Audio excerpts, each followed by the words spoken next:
السلام علیکم ورحمۃ اللہ وبرکاتہ۔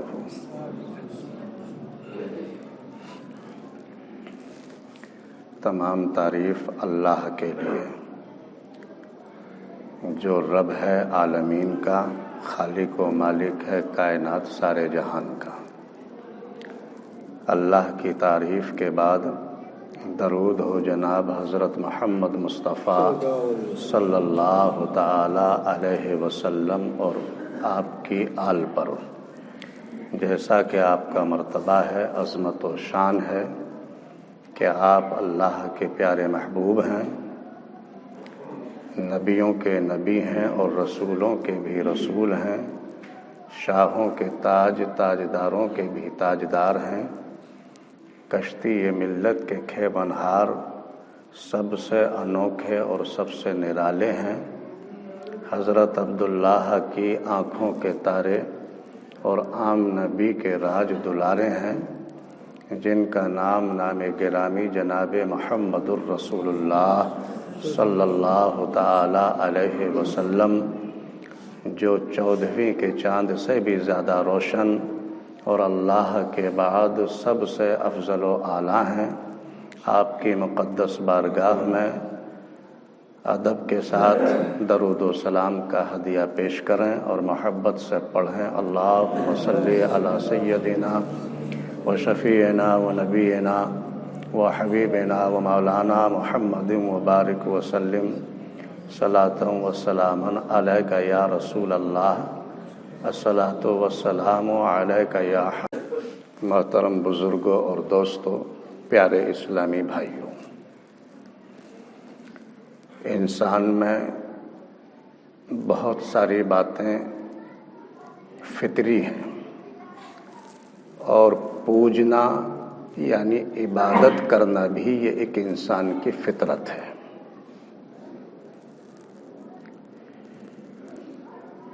تو انسان فطرت کی وجہ سے پوجنا چاہتا ہے یعنی عبادت کرنا چاہتا ہے، لیکن خود سے کمزور کو نہیں، وہ طاقتور کو پوجنا چاہتا ہے، طاقت والے کی عبادت کرنا چاہتا ہے، یہ انسان کی فطرت ہے۔ میں آپ کو ایک مثال کے ذریعے سمجھانے کی کوشش کروں کہ ایک گروہ اپنے معبود حقیقی کی تلاش میں نکلا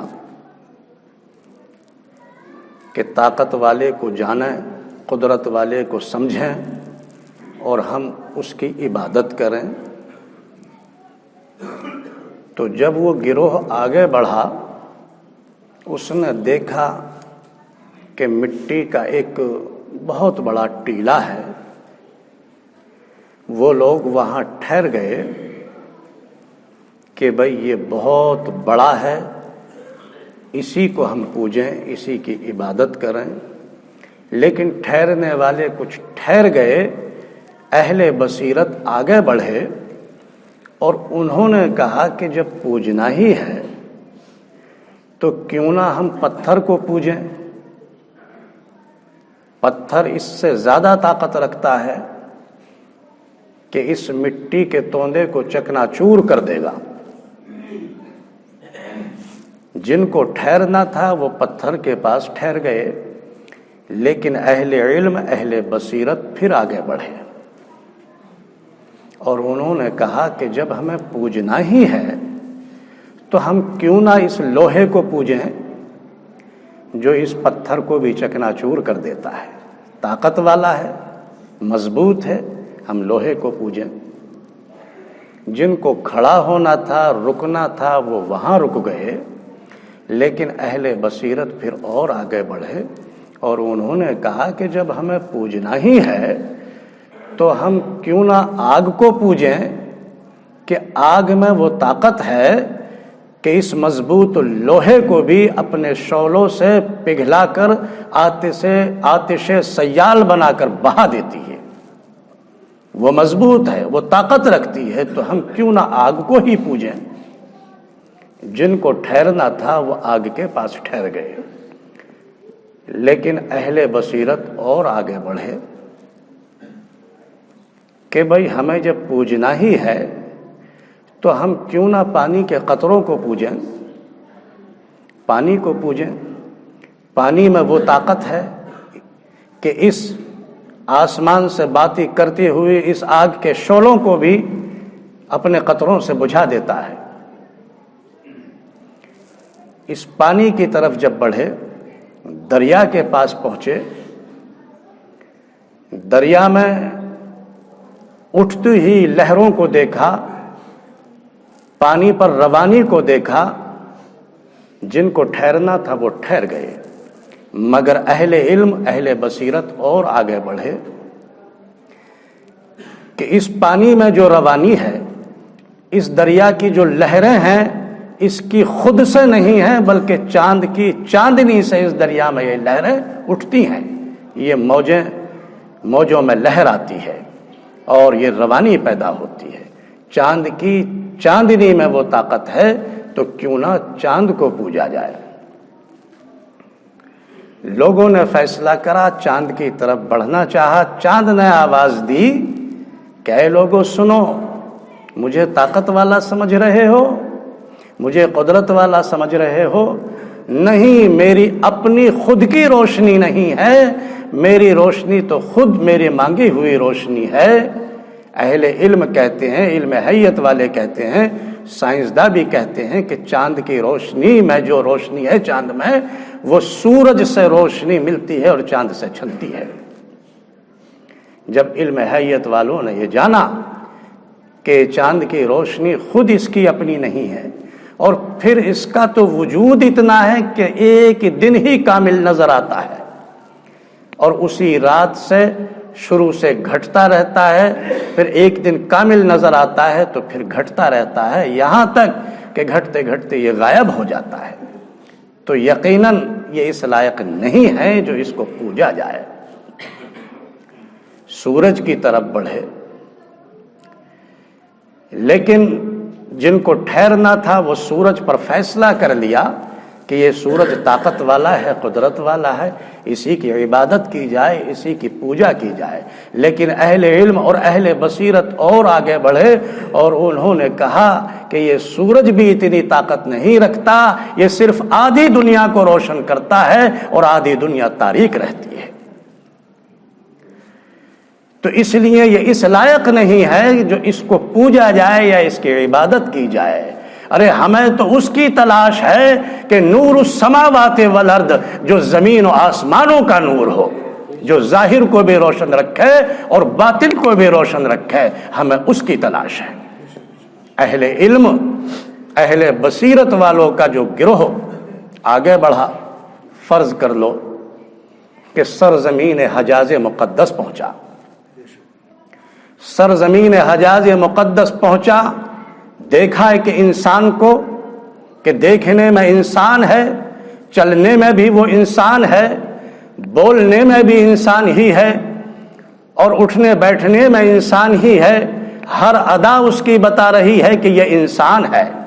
لیکن کتنے غضب کا انسان ہے کہ جب وہ یہ دیکھتے ہیں کہ یہ انسان جو ہم اسے چلنے میں انسان دیکھ رہے ہیں، بولنے میں انسان دیکھ رہے ہیں، اٹھنے بیٹھنے میں انسان دیکھ رہے ہیں، کتنے غضب کا انسان ہے کہ جب یہ اشارہ کر رہا ہے تو چاند کے ٹکڑے ہو جاتے ہیں، جب یہ اشارہ کرتا ہے تو سورج ڈوب کر بھی واپس پلٹ آ رہا ہے، جب یہ اشارہ کرتا ہے تو کنکر کلمہ پڑھ رہی ہیں، جب یہ درختوں کی طرف اشارہ کرتا ہے تو درخت جھکے چلے جا رہے ہیں، اور جب یہ قدم بڑھاتا ہے، قدم اٹھاتا ہے تو عرش کے اوپر سے گزر رہا ہے۔ کتنے غضب کا انسان ہے، کیوں نہ اسی کو پوجا جائے، کیوں نہ اسی کی عبادت کی جائے۔ خوش ہوئے کہ ہم نے تلاش کر لیا اس طاقت والے کو، ہم نے تلاش کر لیا اس قدرت والے کو، ہمیں جس کی تلاش تھی وہ ہمیں مل گیا ہے، اب ہم اپنا سر اسی طاقت کے آگے جھکا دیں، اسی قدرت والے کے آگے اپنا سر جھکا دیں۔ دوستو، جب اس گروہ نے یہ فیصلہ کیا اور اس غضب کے انسان کی طرف آگے بڑھے، اور اس انسان نے دیکھا کہ یہ گروہ چاہتا ہے کہ اپنے معبود کی تلاش کر رہا ہے اور یہ اپنا سب کچھ یہی ختم کر چکا ہے اور اس نے فیصلہ کر لیا ہے کہ مجھے ہی طاقت والا سمجھ لیا ہے، مجھے ہی قدرت والا سمجھ لیا ہے اور یہ فیصلہ کر لیا ہے کہ یہ اب میرے آگے جھکنا چاہتا ہے کہ جب اس انسان نے یہ بات سمجھی تو فوراً ہی اللہ کے حضور اپنے ماتھے کو رکھ دیا، اپنے سر کو اللہ کے حضور رکھ دیا، سجدے میں جھک گئے اور زبان سے پڑھا سبحان رب الاعلی، سبحان رب الاعلی۔ مطلب یہ ہے کہ اس انسان نے یہ پیغام دے دیا کہ اے لوگو، تم نے سمجھ لیا ہے کہ میں طاقت والا ہوں، تم نے یہ جان لیا ہے کہ میں قدرت والا ہوں اور تم نے یہ فیصلہ کر لیا ہے کہ جس کی تمہیں تلاش تھی وہ میں ہی ہوں اور تم میرے آگے جھکنا چاہتے ہو، تو سنو، جب تم نے مجھے طاقت والا سمجھ لیا ہے تو میں تمہیں اندھیرے میں نہیں رکھوں گا، بلکہ میں اس طاقت کے آگے جھکاؤں گا جو حقیقی طاقت ہے، جو سچا قدرت والا ہے۔ پڑھو اشہد ان لا الہ الا اللہ، اور میں بھی گواہی دیتا ہوں، تم بھی گواہی دو کہ عبادت کے لائق اللہ ہی ہے، جس کے آگے میں جھکا ہوا ہوں، تم بھی اسی کے آگے جھک جاؤ۔ تو سچا راستہ اللہ کے پیارے محبوب نے ہمیں دیا، ہمیں اندھیرے سے نکال کر روشنی دی، مگر افسوس آج ہم اپنی خود غرضی میں اتنے گھرے ہوئے ہیں، خود غرضی میں لگے ہوئے ہیں کہ ہم سب کچھ بھول گئے۔ وہ نبی جس نے ہماری دنیا کو روشن بنایا، وہ رسول جس نے جہنم سے نکال کر جنت کی طرف ہمیں لگایا، آج ہم اسی محسن، اسی نبی، وہ رسول کو بھولتے چلے جا رہے ہیں اور اسی کے اوپر طرح طرح کے اعتراضات کر رہے ہیں۔ دوستو، غزوہ بدر کے بعد کا واقعہ ہے کہ عمیر بن وہب اور صفوان ابن امیہ حتیم کعبہ میں بیٹھ کر آپس میں ذکر کر رہے تھے، دو کے علاوہ کوئی تیسرا نہیں تھا، وہ دو ہی تھے، اور ذکر یہ کر رہے تھے، عمیر یہ کہہ رہے تھے کہ میرے بیٹے کو